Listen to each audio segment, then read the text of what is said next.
Hello Priyanka, मेरी आवाज आ रही है? क्या मैं क्लियर हूँ?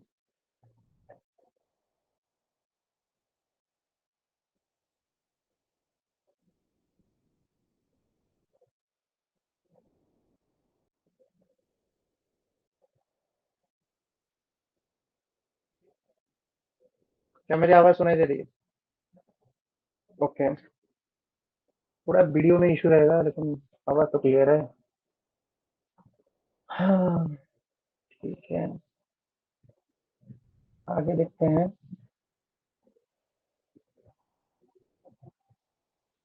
आज हम लोग यूनिट 6 पढ़ने वाले हैं। Okay, so let's going to start here.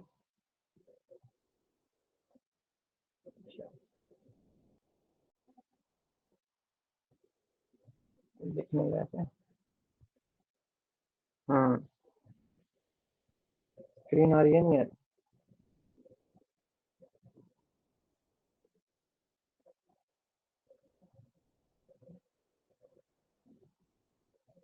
Full screen हो रहा है ये?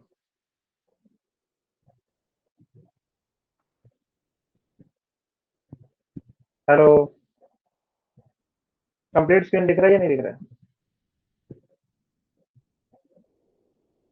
रजवाना। ओके।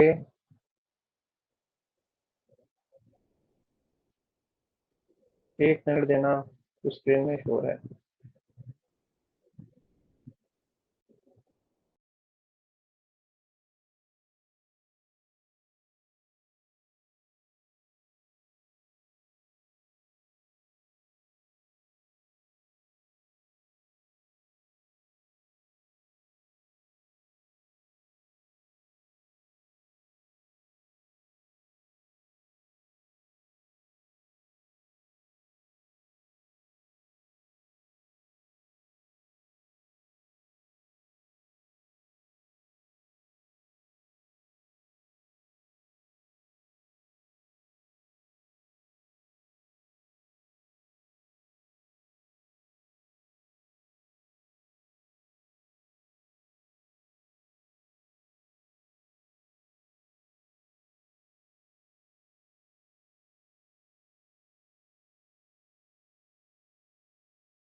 क्या वॉइस बिल्कुल नहीं आ रही? क्या अब आ रही है? क्लियर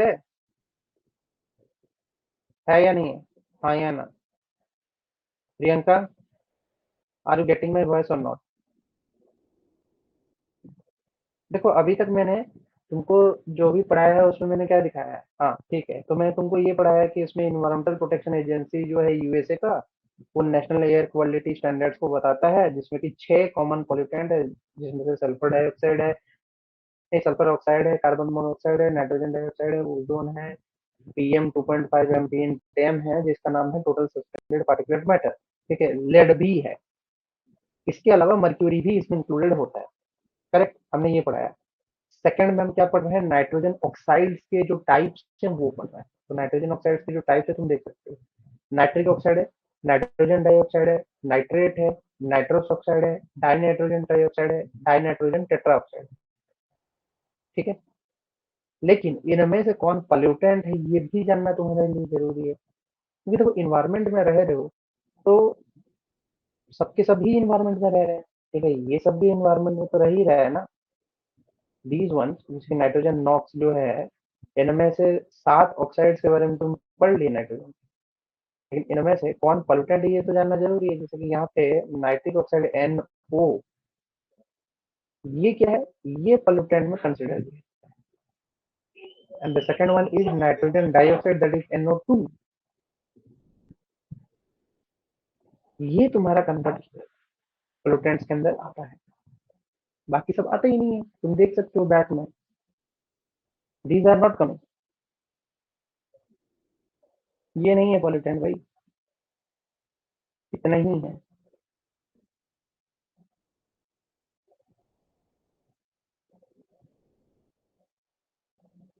इतना ही है, सिर्फ इतना है, पोल्यूटेंट्स में ना इतना ही है। करेक्ट, बाकी सब है ही नहीं।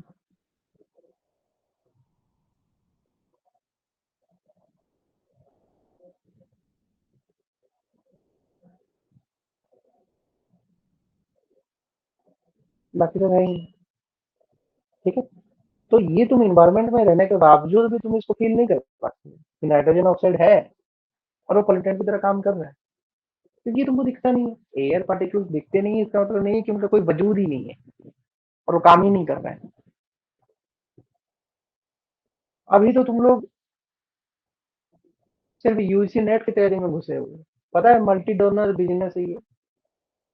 हर बड़े इंडस्ट्री को ग्रीन हाउस गैस रिडक्शन के लिए कुछ एम्प्लॉय हायर करने होते हैं, पता है? और तुमको पता नहीं, बहुत सारे ऐसे कंपनी अब्रॉड में इतनी कंपनी है जो net carbon, net zero nitrogen पे काम करते हैं। अब वहां पे इंटरव्यूज में क्या पूछे जाते हैं? यही बेसिक क्वेश्चन पूछे जाते हैं कि name the 7 oxides of the nitrogen. अब इनमें से दो बताओ जो कि तुम्हारे क्या है, मेजर पोल्यूटेंट है। पूछेगा क्या nitrogen die nitrogen tetra oxide जो है वो तुम्हारा है क्या पोल्यूटेंट? बोलेगा हाँ सर, हमने तो पढ़ा था ये ऑक्साइड्स ऑफ नाइट्रोजन है। नहीं है भाई, सिर्फ NO एंड NO2 ही है, बाकी सब है ही नहीं। अब फिर बात आता है कि ये पॉल्यूटेंट क्यों है, इनका मेजर रोल क्या है? क्या है कि these gases contribute to the formation of smog, dangerous smog बनाता है, एसिड रेन करता है, as well as tropospheric ozone का पोल्यूशन भी करता है। ठीक है, although it may have significant on the ozone layer, ozone layer पे भी इसका सिग्निफिकेंट प्रभाव है। जो नॉक्स है वो ओजोन लेयर को तोड़ने का भी काम कर सकता है। ठीक है, क्योंकि पोलर स्ट्रेटोस्फेरिक क्लाउड के बारे में हमने पढ़ रखा है। जब हम शुरू के लेसन पढ़ रहे थे तो उसमें पोलर स्ट्रेटोस्फेरिक क्लाउड की चर्चा की गई थी। जब उसमें चर्चा की गई थी वहां पे बोला गया था पोलर स्ट्रेटोस्फेरिक क्लाउड जो होता है वो किस चीज का मिक्सचर होता है? हाइड्रोजन का कंपाउंड है एंड वाटर। अगर ये चीज तुमको क्लियर है देन ये चीज तुमको क्लियर हो जाएगा कि किससे बना हुआ है।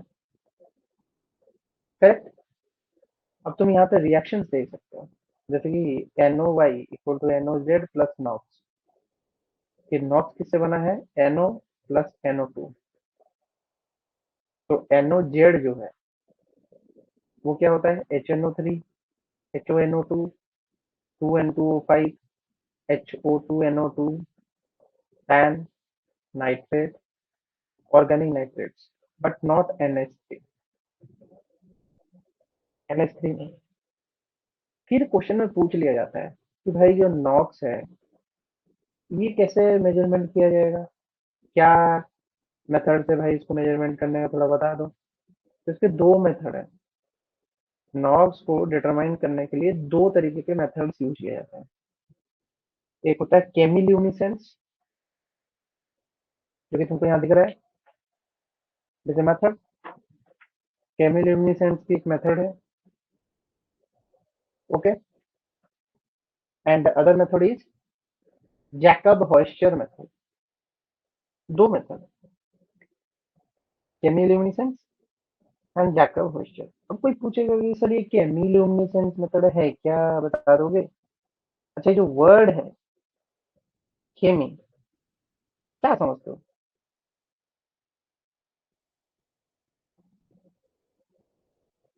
केमिल्यूमिनेसेंस से समझते क्या हो? अगर इस वर्ड को समझ जाओगे then you can answer it, इसमें कोई प्रॉब्लम नहीं है।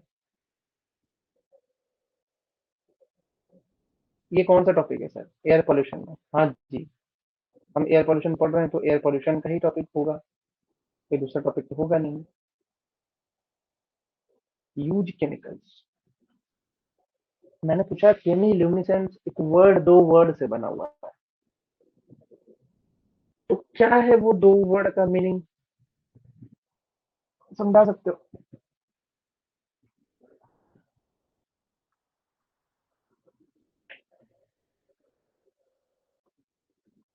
क्या प्रियंका रजवाना, बताओ।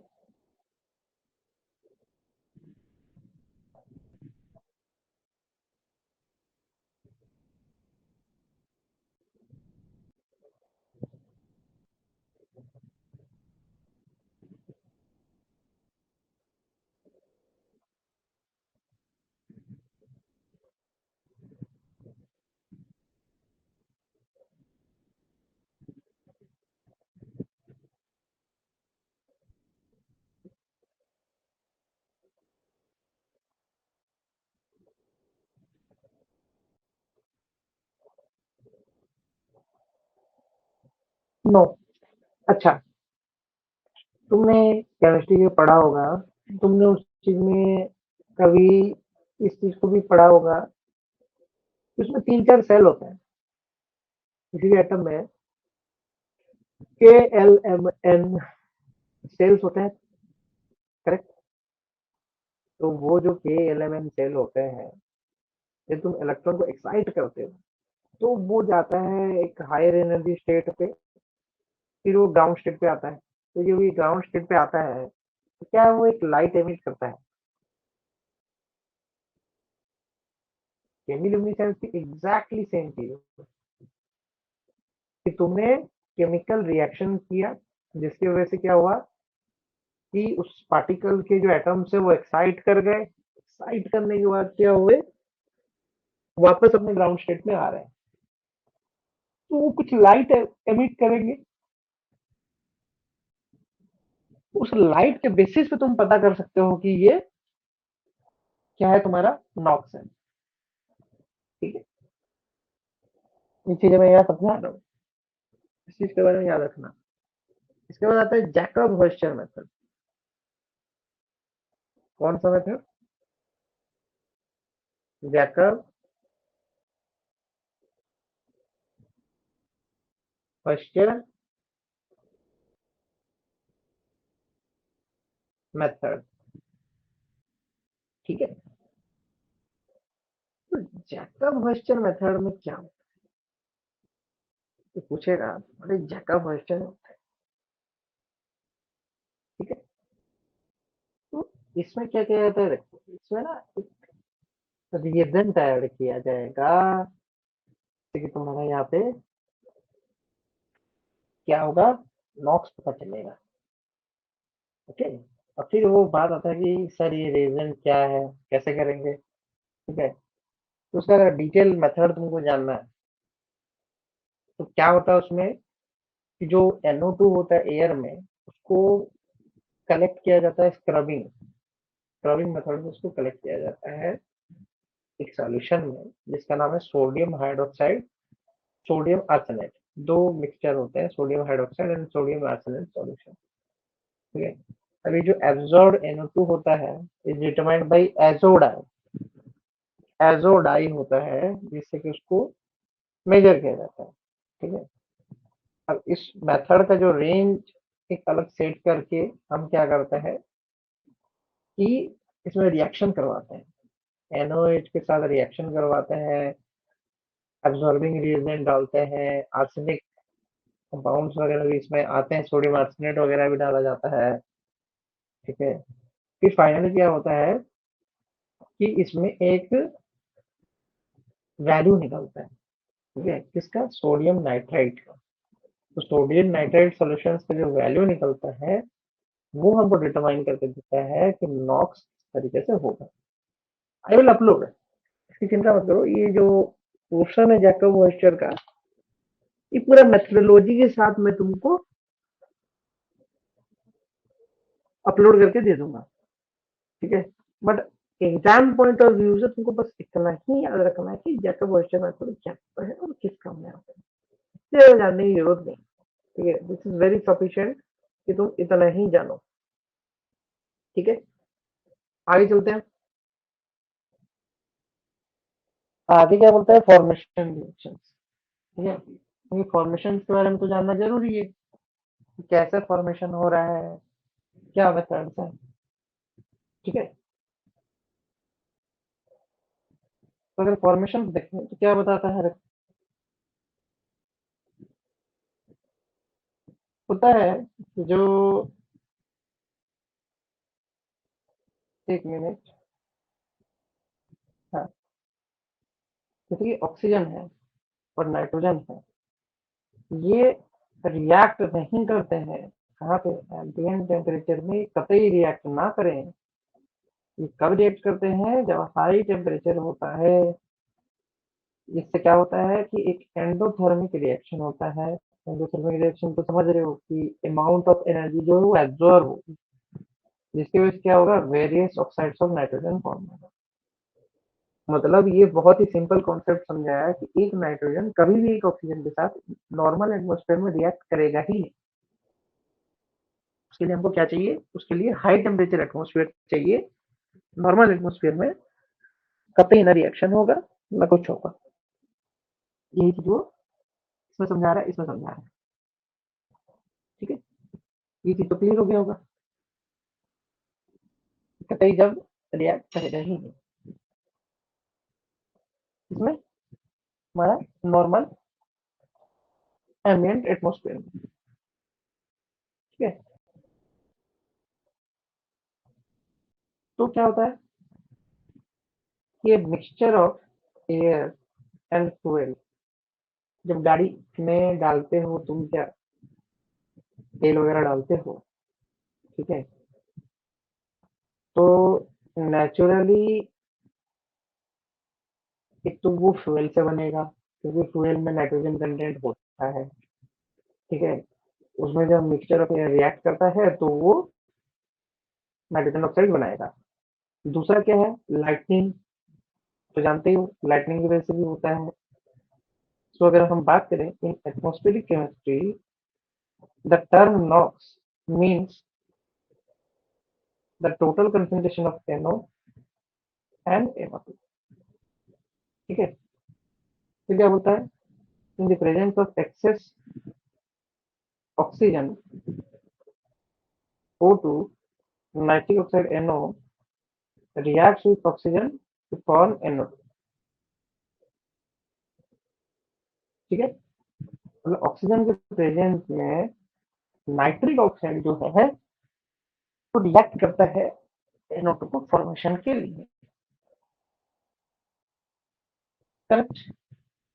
ये बोलता है कि व्हेन NOx एंड VOC फिर कहानी आगे बढ़ रही है, क्योंकि ये दोनों पॉल्यूटेंट हैं, तो ये दोनों कुछ तो ऐसा चीज बना रहे होंगे ना कि जिससे प्रॉब्लम्स क्रिएट हो सकता है। तो वो क्या बना रहे हैं, उस पर फिर चर्चा हो रही है कि मतलब ये जो नॉक्स है, व्हेन द नॉक्स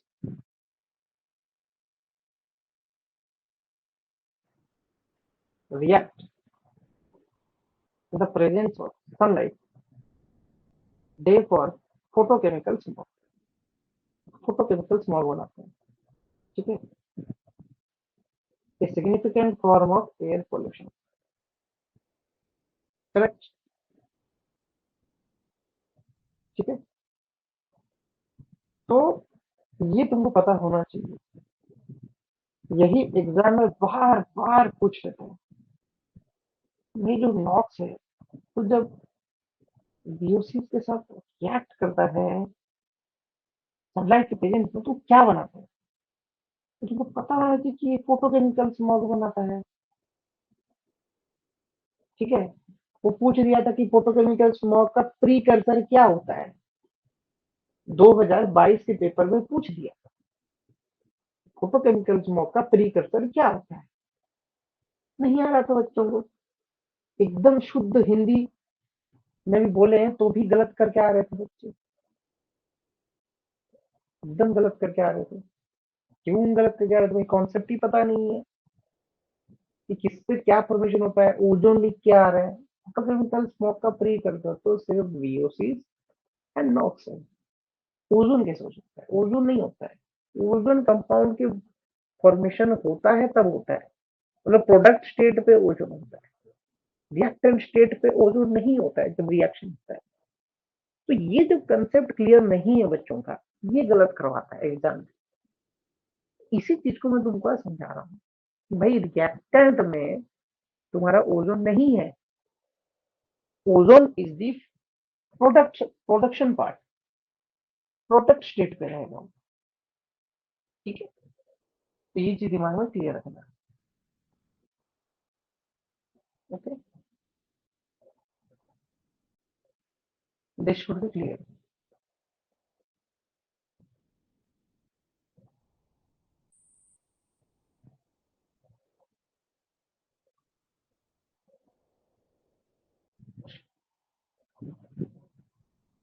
अब बात है कि यहीं तक तो सीमित नहीं है, और कहानी बढ़ रही है नाइट्रिक एसिड, एसिड रेन, इन सब पे कहानी चल रही है।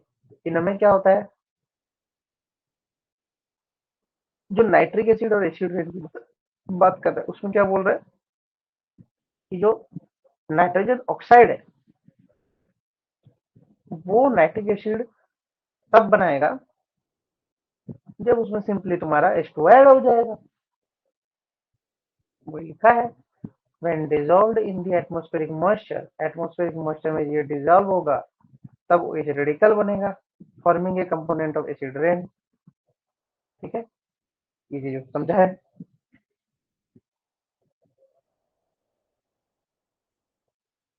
जो नाइट्रोजन ऑक्साइड है वो क्या होगा, इवेंचुअली फॉर्म होगा नाइट्रिक एसिड को when dissolved in atmospheric moisture, moisture में डिजोल्व करेगा तभी होगा। ये क्या बोलता है कि किस चीज को फॉर्म करेगा, forming a component of acid rain, acid rain को बनाएगा तो होगा। This chemical reaction occurs when nitrogen oxides reacts with the water। तो ये नाइट्रोजन ऑक्साइड वाटर के साथ रिएक्ट करेगा तो HNO2 बनाएगा एंड HNO3 बनाएगा। ठीक है, ये दो चीजें बनाएंगे। ठीक है, तो इसमें बोल रहा है कि दिस नाइट्रिक एसिड में and up in this soil, nitric acid जो है सॉइल में एंड अप हो जाएगा और फाइनली नाइट्रोजन में कन्वर्ट हो जाएगा। अभी तो मेरे जो प्लांट्स हैं वो एटमॉस्फेरिक नाइट्रोजन को तो डायरेक्टली लेते हैं, नाइट्रोजन साइकिल में तो यही पढ़ाया गया है कि एटमॉस्फेरिक नाइट्रोजन को कभी भी डायरेक्टली नहीं लेता है soil, it should be converted into nitrate form.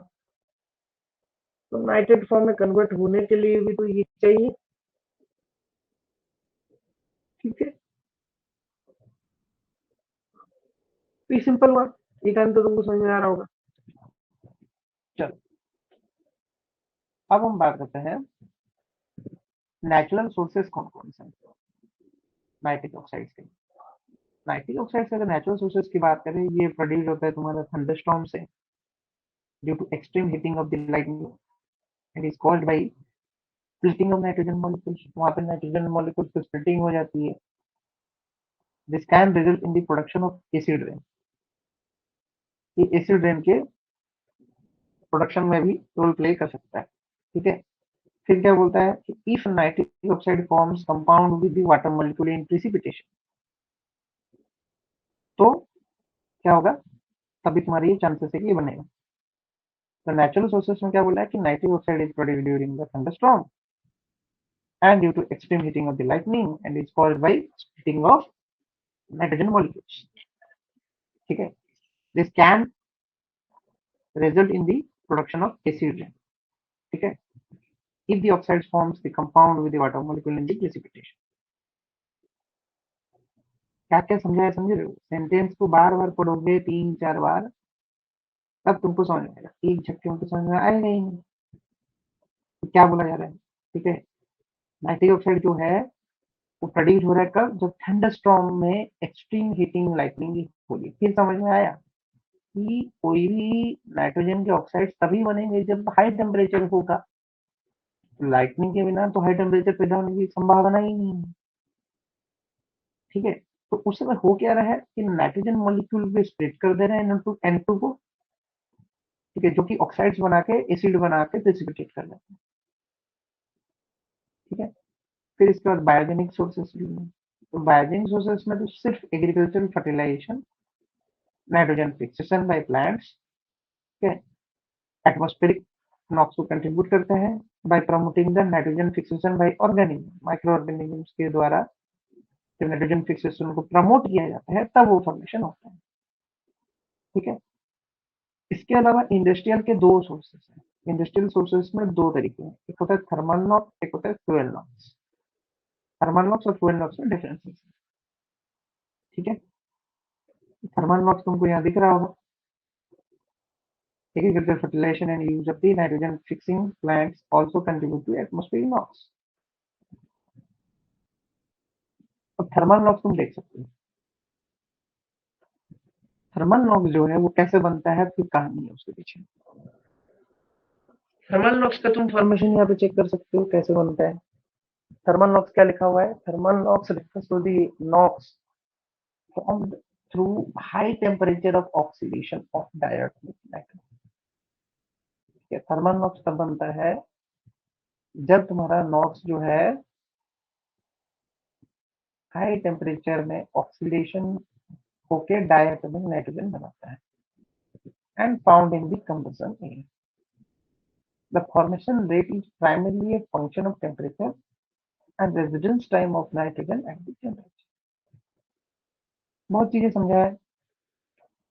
Thermal Knox form simply कैसे होता है, जब डाई नाइट्रोजन का ऑक्सीडेशन हो जाए तो उसमें ऑक्सीजन आके जोड़ होता है। फॉर्मेशन रेट काफी स्लो होता है और रेजिडेंस टाइम का और टेम्परेचर का फंक्शन होता है। तो कितना ज्यादा तुम्हारा नाइट्रोजन एटमॉस्फेयर में मौजूद है और उसके साथ साथ उसका टेम्परेचर किस तरीके से वैरी करता है, इस पर डिपेंड करता है।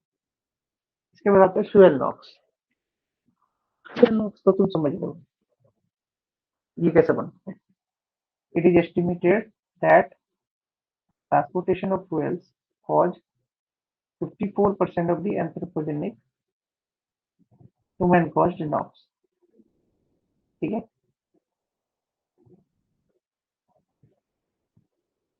फ्यूएल नॉक्स कैसे बनता है, जो तुम्हारा ट्रांसपोर्टेशन में जो फ्यूल यूज होता है वो 54% ऑफ द एंथ्रोपोजेनिक नॉक्स को पैदा करता है। समझ रहे, 54%, मोर देन 50%। ठीक है, so the major source of NOx production from nitrogen bearing fuel such as coal and oil by conversion of fuel bound nitrogen to the NOx. ठीक है, ड्यूरिंग कंबशन. ओके, तो बात वही है, सिंपली थर्मल नॉक्स जो है हमारा die atomic nitrogen को ब्रेक करके बन रहा है. वहीं पे जो फ्यूल नॉक्स है ये तो नाइट्रोजन बियरिंग फ्यूल के जलने की वजह से, तो उनमें कोल एंड ऑयल दोनों ही आते हैं, जिसमें कि नाइट्रोजन नॉक्स में परिवर्तित हो जाता है. इसमें कोई बड़ी बात नहीं. अब आते हैं हम दूसरे पोल्यूटेंट की तरफ, जिसका नाम है SO2 सल्फर डाइऑक्साइड. ये क्या है? It is also a toxic gas with pungent irritating smell. Rotten का स्मेल देता है जी, तो तुमको याद ही होगा. Sulphur dioxide is one of the highly reactive gases of sulphur oxide. ये भी सही बात है.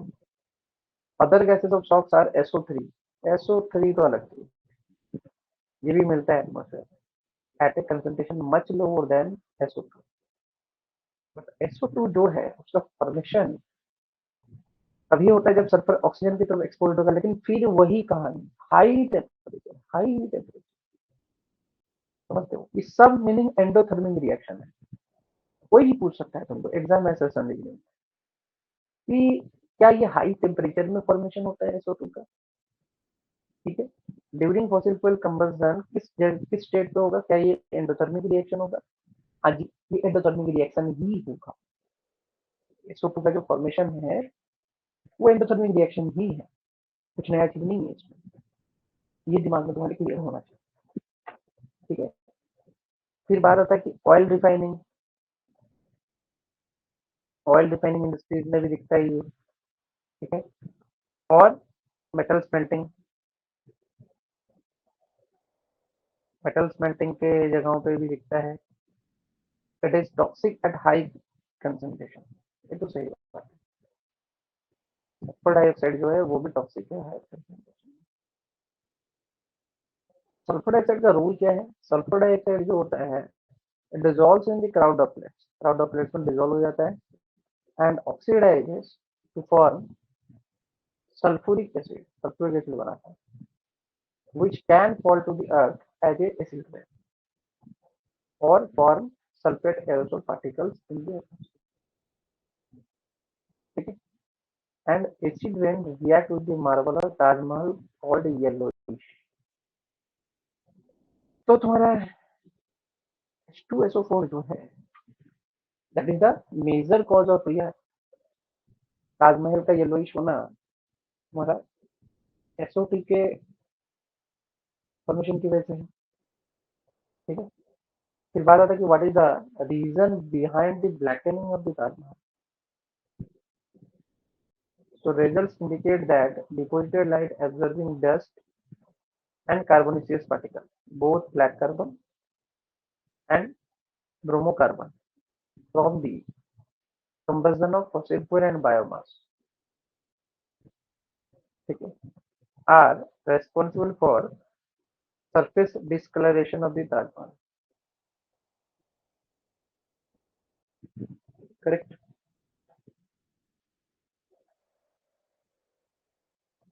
तो ये तो सिंपल है, ब्लैक कार्बन होता है या तो ब्रोमोकार्बन है जो कि फॉसिल फ्यूल से निकल रहा है, क्योंकि रेस्पॉन्सिबल है. डेफिनेटली यही रेस्पॉन्सिबल है तुम्हारा कार्बोनिशियस पार्टिकल जो है. सल्फर डाइऑक्साइड उसको ट्रिगर करता है, बट ताजमहल को ब्लैकनिंग करने में ब्लैक कार्बन का रोल है और ताजमहल को येलोइश करने में सल्फर डाइऑक्साइड का रोल है. तो कभी कभी बच्चे कंफ्यूज हो जाते हैं कि जो तो हम बार बार बोलते हैं कि सर वो ब्लैकनिंग कैसे होता है, येलोइश कैसे होता है, हमको तो पता ही नहीं है, हम तो सब जगह में ब्लैक कार्बन लगा देंगे. सही गलत है, रिएक्शंस गलत हो जाएंगे.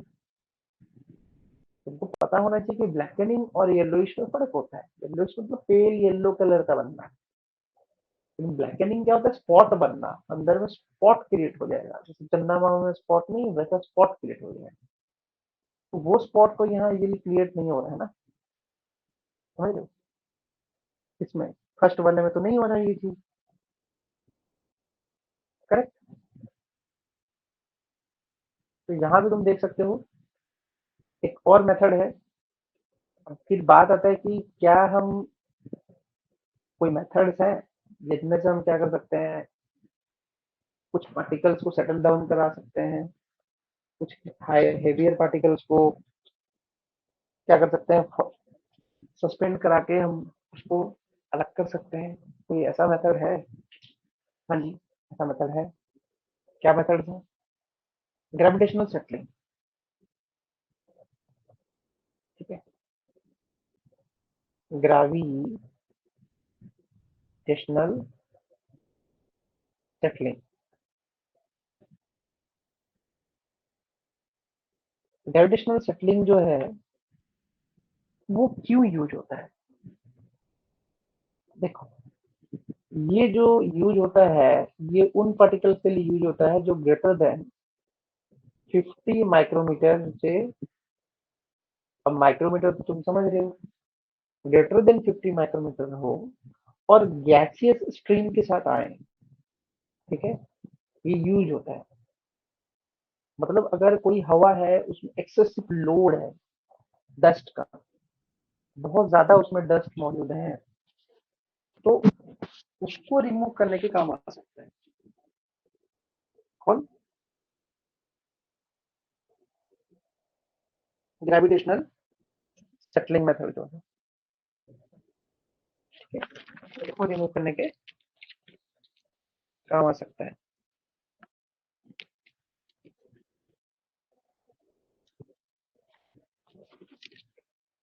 इसमें तो ग्रेविटेशनल सेटलिंग का ये काम है।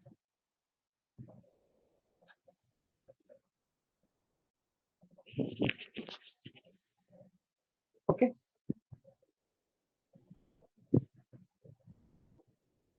फिर आता है तुम्हारा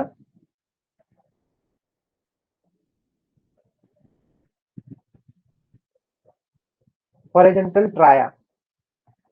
देखो यहाँ पे लिखा है हॉरिजॉन्टल ट्रेस, ट्राया नहीं ट्रे लिखा हुआ है। तो इसमें भी क्या लिखा हुआ है देख सकते हो तुम, क्या क्या लिखा हुआ है, क्या क्या चीजें हैं। देखो, ग्रेविटेशनल सेटलिंग में तुमको दो चीजें दिख सकती हैं। एक तो पॉल्यूटेड गैस का इनलेट दिख रहा है, ठीक है। तो जब ये पॉल्यूटेड गैस अंदर घुसेगा तो उसमें क्या होगा, on the basis of gravity उसको, देखो किसी पार्टिकल को अगर तुम स्टेबल करते हो, जैसे कि सेडिमेंटेशन प्रोसेस होता है, कि मतलब जो हेवियर पार्टिकल होते हैं वो डिपोजिट हो जाते हैं नीचे जाके पानी में भी, और ऊपर जो होता है फिर शुद्ध पानी मिलता है, सेटलिंग की वजह से मिलता है वो। तो उसी तरीके से एयर को भी तो सेटलिंग कर सकते हो, डस्ट एयर को लाके ऐसे अलग अलग सेटलिंग चैम्बर्स बना दो, ठीक है, जिसमें कि अलग अलग पोर्स वाले बना लो।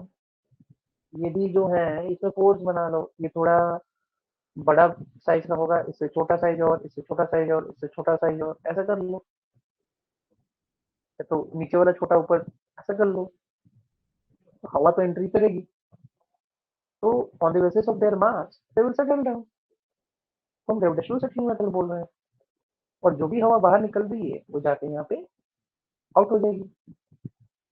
सिंपल है, बस इतना ही पॉइंट आउट करना है कि इसमें ग्रेटर देन 50 माइक्रोमीटर के जितने भी हमारे पार्टिकल्स हैं उन्हीं को तुम सेटल डाउन कर सकते हो, बाकियों की नहीं, सिर्फ उनके ही करने की बात चल रही है,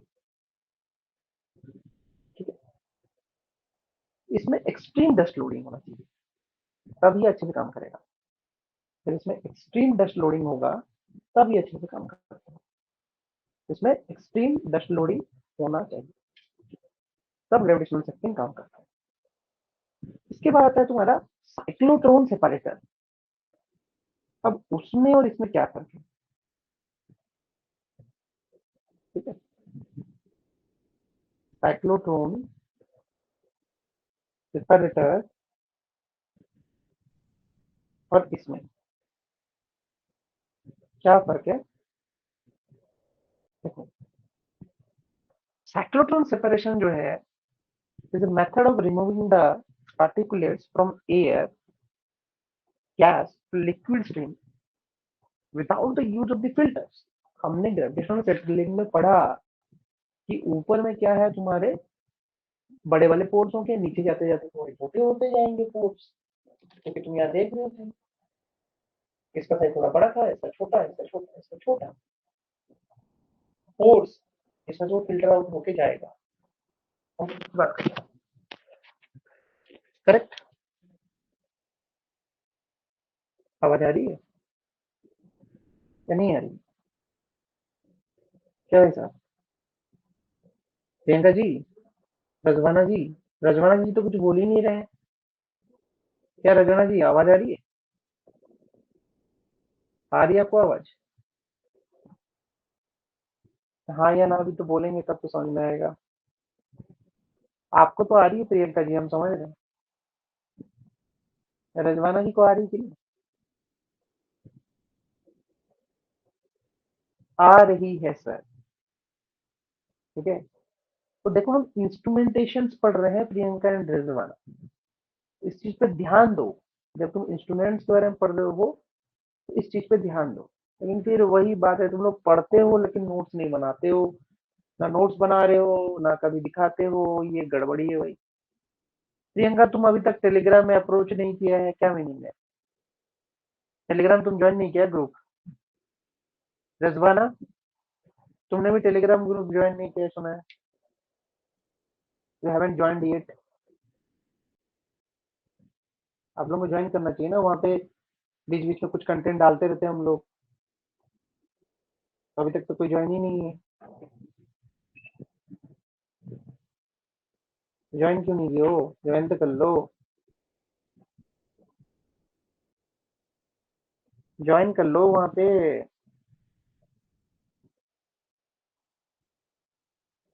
सर्च करो ना पिलर फॉर्म के नाम से, पिलर फॉर्म यूजीसी नेट, तुमको उस ग्रुप का वो मिल जाएगा।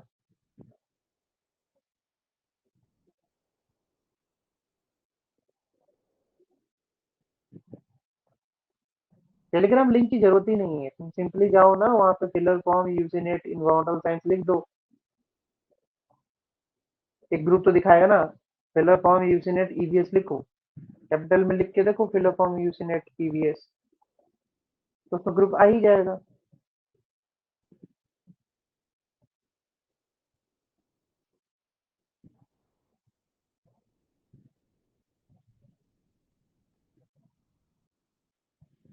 करेक्ट। टेलीग्राम लिंक की जरूरत नहीं, टेलीग्राम खोलो उसमें लिखो and you can connect there, you can get my direct access, वहां से आप डायरेक्ट एक्सेस ले सकते हो, बात भी कर सकते हो। आपको जो भी डाउट्स हैं you can clear after this. ठीक है, क्लासेस में तो उतना क्लियर नहीं कर पा रहे हो, जो दिक्कत हो रही है, लेकिन वहां पे कर सकते हैं।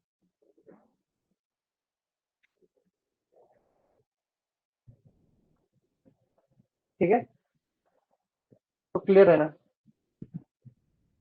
फिलर फॉर्म अंडरस्कोर यूसीनेट अंडरस्कोर ईवीएस, चेक कर लो, मिल जाएगा। तो मैं कहाँ था? ग्रेविटेशनल सेटलिंग की बात कर रहा था। तो ग्रेविटेशनल सेटलिंग की जो मैं बात कर रहा था, इसमें मैं बोल रहा था कि यहाँ पे जो है फोर साइजेस की बात चल रही है, यहाँ पे, यहाँ पे, यहाँ पे, यहाँ पे, लेकिन यहाँ पे कोई फोर साइजेस नहीं है, ये अलग ही है। इसमें फोर साइज का कॉन्सेप्ट काम नहीं करता है। साइक्लोट्रॉन सेपरेशन जो होता है वो विदाउट द यूज ऑफ, क्या होता है तुम्हारा, फिल्टर होता है। इसमें क्या एक वर्ड यूज होता है, that is called as vortex. इसमें वोटेक्स यूज होता है, वोटेक्स। ठीक है, वोटेक्स यूज करके सेपरेट करते हैं। वो क्या बोलता है कि when removing the particulate matter from liquid, a hydrochlorine clone is used. तुम देख सकते हो कि यहाँ पे कैसे जो है इनलेट एयर जो पास करता है वो बहुत ही हाई स्पीड में मूव करता है। ठीक है, रोटेट करता है, रोटेशनल इफेक्ट होता है। तो रोटेशनल इफेक्ट में एक चीज ऑब्जर्व होता है कि जो हेवियर पार्टिकल है, अगर कोई भी चीज बहुत तेजी से उड़ने लगे और हेवियर पार्टिकल है, इसमें अगर एक साइक्लोन बना दो तुम, तो जो हेवियर पार्टिकल होंगे वो छिटक के गिर जाएंगे यहाँ पे, छिटक के यहाँ आ जाएंगे, ये भी छिटक के यहाँ आ जाएंगे, और अंदर में सिर्फ क्या रहेगा, हवा रहेगा। तो वो हवा जो है वो निकल जाता है किससे, क्लीन एयर जो है वो निकल जाता है यहाँ से। ठीक है, तो ये वही बोल रहा है कि इनलेट ऑफ पॉल्यूटेड गैसेस। ठीक है, फिर बनता है क्या है, दो वोर्टेक्स बनते हैं, एक बनता है outer vortex polluted gases, inner vortex polluted gases, दो बनते हैं, दो वोर्टेक्स बनेंगे, और जो पार्टिकुलर मैटर है वो सेटल कर जाएगा नीचे, और फ्रेश एयर तुम्हारा बाहर निकल जाएगा। मतलब ये पहले बड़े बड़े राउंड बन बन के अंदर से सेटल करते हैं, फिर अंदर में छोटे छोटे राउंड बन के ऊपर निकल जाते हैं। तो this is happening in the cyclonic separator, जिसको हम वोर्टेक्स का भी नाम दे रखा है। This we have given name as vortex. ये वोर्टेक्स मेथड है, जिसको हम साइक्लोट्रॉन सेपरेटर भी बोलते हैं। इसके बाद आता है तुम्हारा फैब्रिक फिल्टर। ठीक है, फैब्रिक फिल्टर में क्या होता है समझो। फैब्रिक फिल्टर,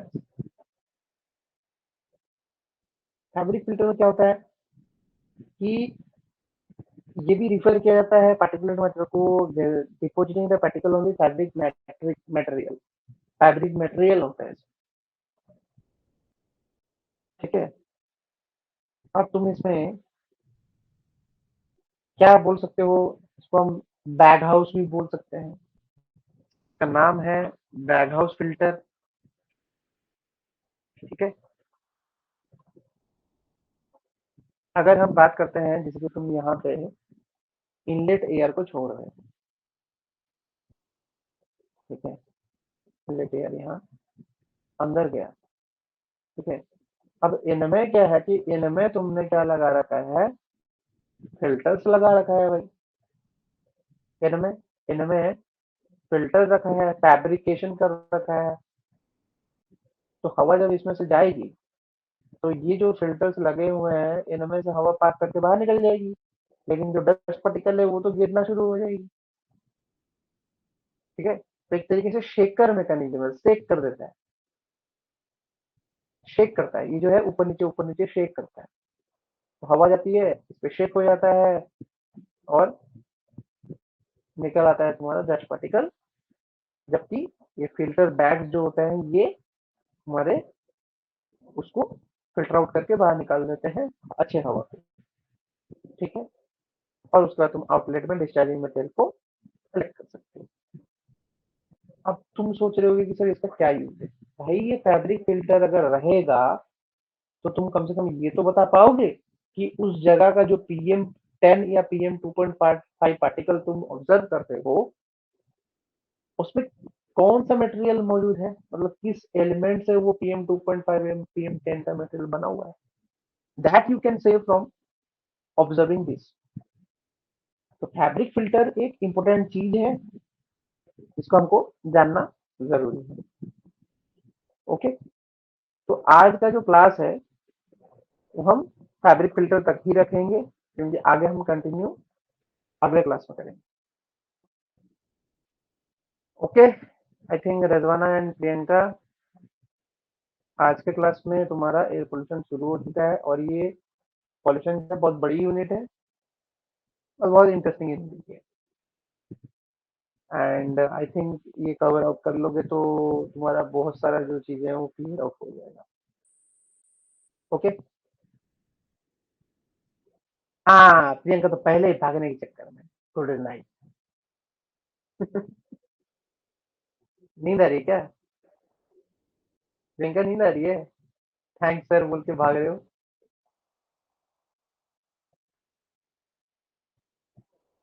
बताओ नींद आ रही है या भूख लग रही है, क्या हो रहा है, पेट पूजा करनी है, भूख लग रही है, फिर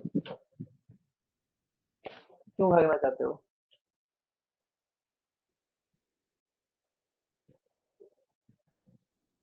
Rizwana, are you able to listen me और नॉट, सुन पा रहे हो। कौन से यूनिट तक तुम दोनों ने अभी तक पढ़ लिया, अच्छे से रिवीजन कर लिया है। अब तो इतने यूनिट्स पढ़ा चुका हूँ, वीडियोस लेक्चर्स कौन देख चुके हो, वापस वापस रिपीट कर चुके हो, किस किस यूनिट के, how many units you have covered till now, क्योंकि शुरू से तो पढ़ा ही चुका हूँ मैं। तुम लोग कितने कितने यूनिट्स कवर कर लिए हो? प्रियंका यूनिट 4 कवर हो गया है, यूनिट 5 अभी नहीं किए हो, अभी अभी जो चल रहा था। ओके,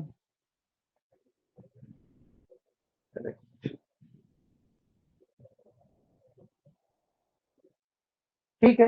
रिजवाना का क्या है? How many units Rizwana? Have started? Not? Give a honest answer, up to how much you have completed. Give me an honest answer. कितना कर,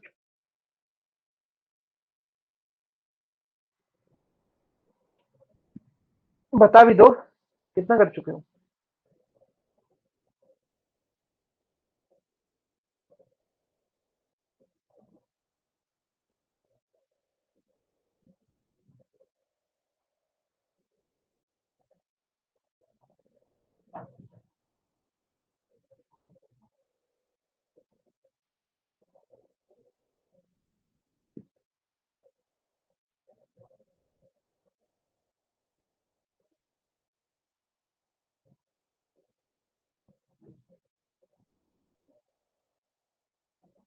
रिजवाना चली गई क्या, क्लास में नहीं है लग रहा है। खैर, जिनका, सर ज्योति शिवाली कृष्णा कहाँ गए? अरे उन लोग का किसी का तबीयत खराब रहता है। कृष्णा तो आता है, कृष्णा को शायद कहीं जॉब में फंस गया होगा। शिवाली से बहुत दिन से बात नहीं हुई, बात करूंगा मैं उससे। आई विल टॉक टू, तुम लोग क्लास कंटिन्यू करो, वो लोग देख लेता है, ऑफलाइन वीडियोस और अपलोडेड वीडियोस देख लेता है।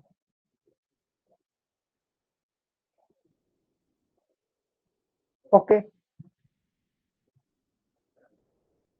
Let's go.